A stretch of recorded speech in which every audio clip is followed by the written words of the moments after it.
Hi, welcome to my channel. Don't know if you can see me. You can hear me above the industrial buzz. I come to the peaceful place. It's a Helheim, I think it's a farm. Hi, today I wanted to talk about water. You hear that?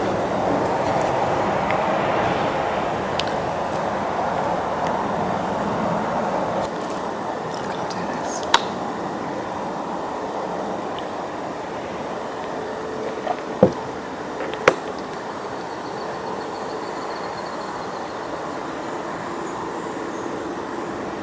It's peaceful.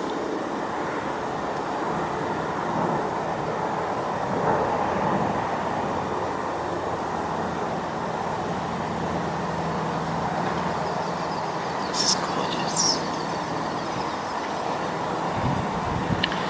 Hi, please excuse the buzzing. You can hear that. I think there's some farming going on or a road going on or something. There's a machine going somewhere. Which is a shame, because I wanted to talk to you about the peace of water and the healing power of water. A major part of Wicca or witchcraft or any shamanic ritual work, or indeed many religions, is becoming aware of ourselves in relation to sacred space. And we mark sacred space by the planetary rising and setting of the sun, or geese, or mark it calendar-like,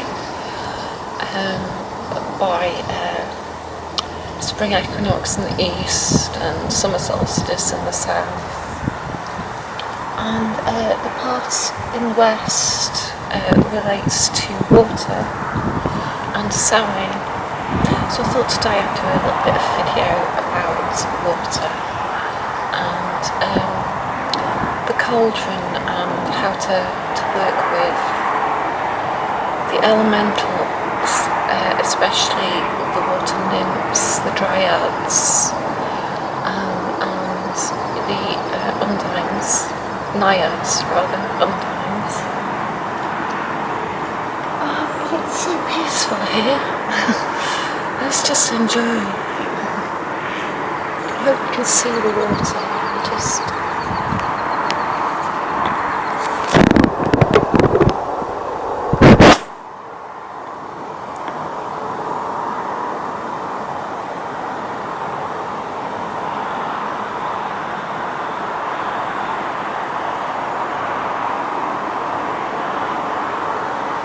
Just have to pull that down a bit.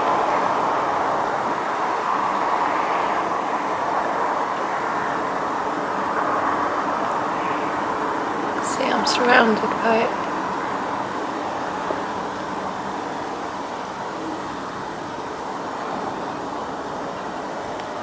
I'll just have to spin that around.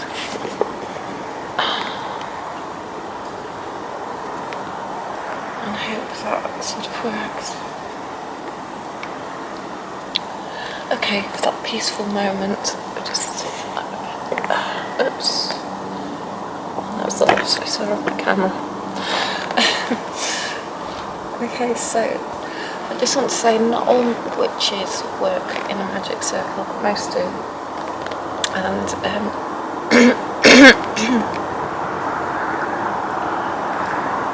and part of recognising our sacred space is recognising ourselves aligned with the four directions, the four elements in a circle.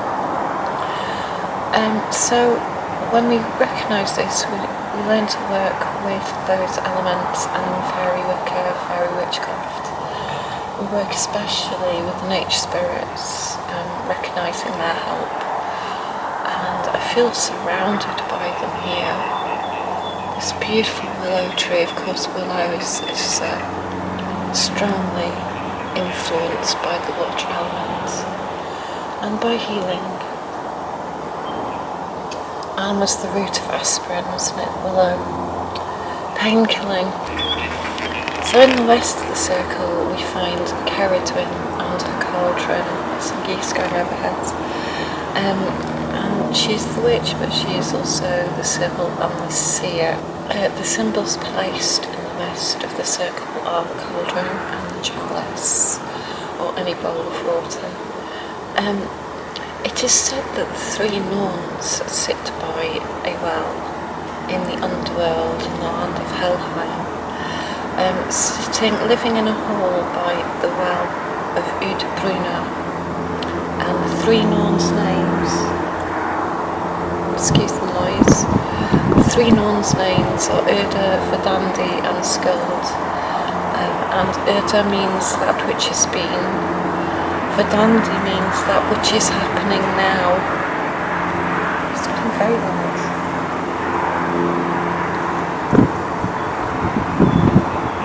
Sound like planes, but I can't see them.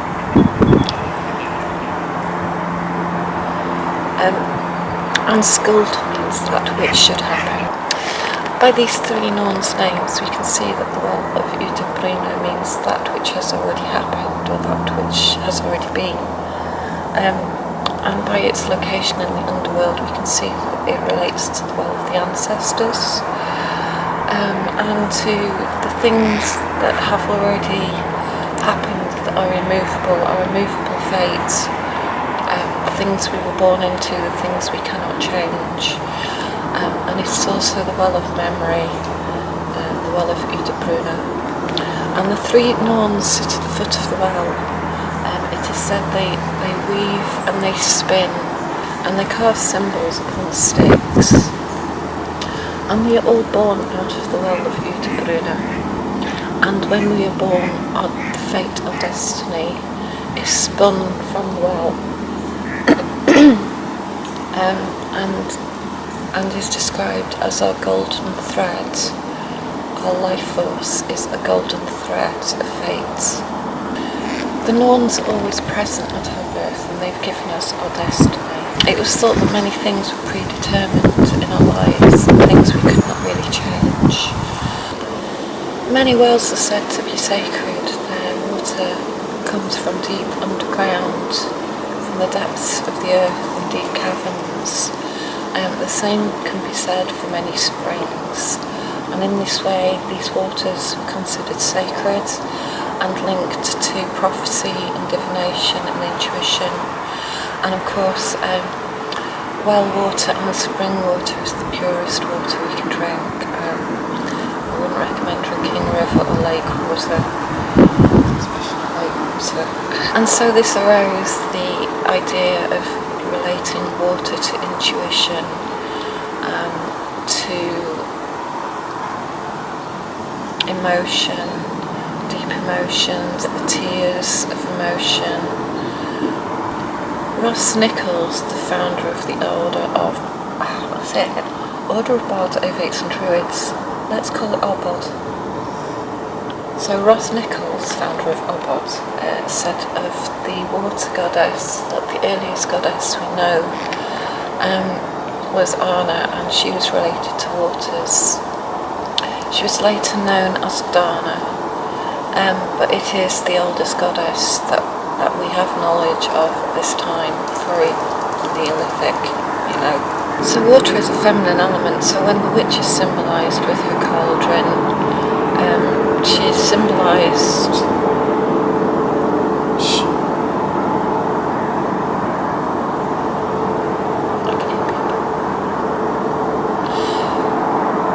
symbolised with the well of memory and the well of the ancestors. Excuse the noise. This idea that water holds memory has been written about by Matsuri Emoto quite a lot. Shush. You can't hear that, I'll be honest. Yeah, I might have to come back to it again. So the idea that water holds memory has been written about by Matsuri Emoto. It's not easy to say. And if you've not seen his work, go and check out his work, how water crystals will maintain different shapes depending on whether they're told I love you or I hate you, or the water can retain a energetic imprint of whatever is programmed into it. And also new genetic research has discovered that we inherit many traumas and fears in our genes, or it's possible too. This was found out with experiments done with rats who could pass on to their offspring fear of electric plates, and this fear allowed the offspring to find their way out of a maze much quicker. So water holds memory, so in this we can use that by imprinting any emotion we want to feel onto water, whether it's love or trauma and pain, and then we can pour it away, or we can ask the help of the water spirits to take away that pain. So we could do this by maybe pouring it under a tree if we want something to grow, to nurture new growth, or we could pour it into a stream so that it joins down to the sea to wash it away if we want to work with water in banishing pain. So if we want to work with love or healing or banishing pain, using water symbols is very useful. And these are things like cups, bowls of water, cauldrons of course, a chalice of course, but also many plants are associated with water. So these would be things like rose, willow, ylang ylang, sandalwood, thyme, violets, sweet pea, apple blossom, catnip, amongst others. And then of course we can use crystals such as moonstone and rose quartz and pink labradorite,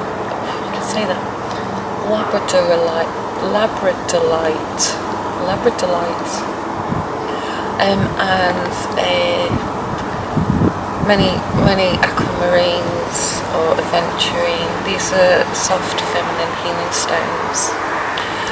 But basically use your intuition. Here comes the wind.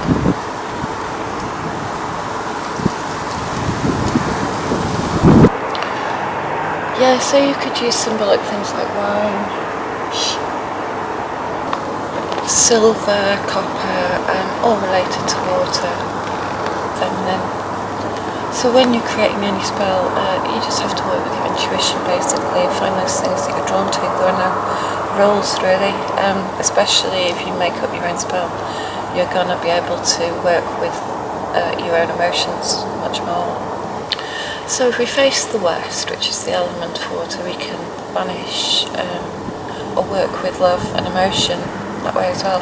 One thing I was taught was to symbolise anything painful, and then as you work with the circle, as you draw the circle around you, picture that symbolic thing going down into a river, falling down to the sea, and then disappearing over the horizon with the setting sun. I apologise for the noise. And you can work that in many directions. You can use that for an earth element as well. Tend to use it banishing off to the North Star in that direction. The winds can blow anything mental away. Fire can burn any blockages to your willpower, any kind of inhibition. And of course in the West you can float away pain in water. So when we work with the element of water, we're working with the elementals of water, and every lake will have a overbearing deity, will have an overseeing deity, and here we'll find Lady of the Lake, whose name was Nimue or Vivienne, I think. We have the goddess, of course, Morgan le Fay, and in Europe they have a goddess called Melusine. And these are all related to water nymphs, and each body of water will have a water nymph, or many water nymphs, bearing in mind that these trees have dryads as well, which are related to water. So when we're working, especially if we're working outside, We can work with these nature spirits if we ask their help. Under the jurisdiction of the goddess, nature spirits can be a little unruly, so we have to have a guardian to ask the guardian to beseech the spirits to help. This helps just clarify who's in charge. So many things were thrown into lakes in history as well. Little healing figurines with their arms broke off or their noses broke off, or some kind of ailment. Any kind of figurine was maybe disfigured. We're guessing this is what they were doing, and thrown into the water to ask that water for healing. Also many things were thrown into lakes, like swords. And of course here there's a slight sexual connotation to this too, so the uniting of the goddess and the god, male and female, this brings about healing too. So water is the element of intuition and dreams and scrying as well, so if you're going to work with water, it's best to get lake water or river water or waterfall water, even rainwater. They have much more energy and life to them than tap water. I hear people. Of course, in many fairy tales we find on the well, sitting on the edge of the well, is a toad. And the toad is the creature of the goddess too, and the toad is the creature of healing. And so let's not remember when working with water that the toad reminds us that in finding true healing, sometimes we have to face the ugly truth. Sometimes we have to face the uglier side of life. Which is also a way of saying that not all love is beautiful, and love is not always beautiful, and that oh, heron, come this way. See the heron.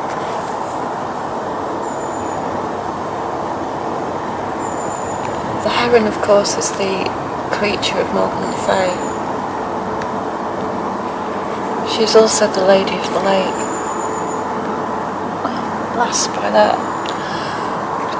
So tears can be ugly. Real emotion can get ugly.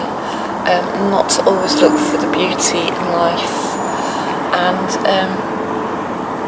to sometimes see that there's beauty in ugliness and real ugliness and beauty, not to take things at face value, always to look beyond.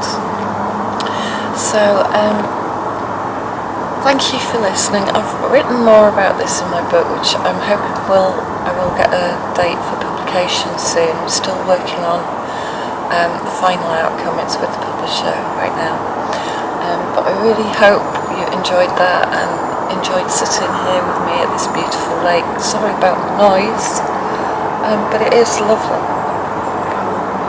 Take some more shots, just in case you've not quite got the water. I'm probably staring at the sky.